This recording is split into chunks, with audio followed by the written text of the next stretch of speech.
সারাদিনে আজকে কি কি করলাম একটা ছোট মিনি ব্লগে সবাই দেখে নাও।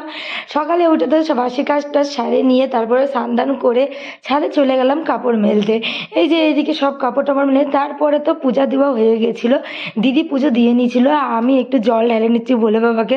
কেন স্নান করে একটু ঠাকুর ঘরে প্রণাম না করলে, ঠাকুর ঘরে না গেলে ভাল লাগে না, মনটা কেমন জানি লাগে। সেই জন্য ঠাকুর ঘরে গেলাম, গিয়ে একটু ঠাকুরকে, ভোলে বাবা তো আমার অনেক প্রিয়, ভোলে বাবাকে একটু জল ঢেলে ফুল টুল দিয়ে প্রণাম প্রণাম করে চলে আসলাম আমি নিচনে। নিচনে এসে দেখি কি রান্না বান্না মোটামুটি প্রায় হয়েই গেছে। তো আমি একটু খেয়ে নিলাম, কারণ আমি রুটি খেতে পছন্দ করি না, তোমাদেরকে আমি আগেও বলছি। সেই জন্য সকালে একটু ভাত টাত খেয়ে নিলাম। তারপরে এখানে বানানো হচ্ছে লতি দিয়ে ইলিশ মাছ। ইলিশ মাছের দুটো মাথা দিয়ে লতি দিয়ে বানানো হচ্ছে। দিদি আর আমি মিলে বানাচ্ছি, আমরা দুজনই মিলে রান্না বান্না করি।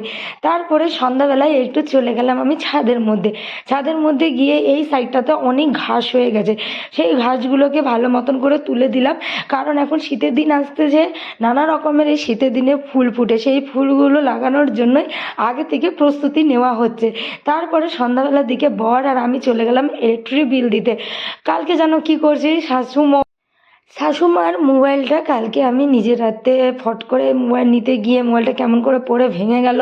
তারপরে চলে গেল মোবাইলটাকে ঠিক করাতে, ওখান থেকে চলে গেলাম আমরা রাসানের দোকানে, কিছু মুদিখানার জিনিস নেওয়ার ছিল, নিয়ে রাত্রে ফ্রাইড রাইস, খাসির মাংস আর বেগুনি দিয়ে খাওয়া দাওয়াটা কমপ্লিট করলাম। এই খাসির মাংসটা খেতে হেভি ছিল, একদম সফট নরম মাংস।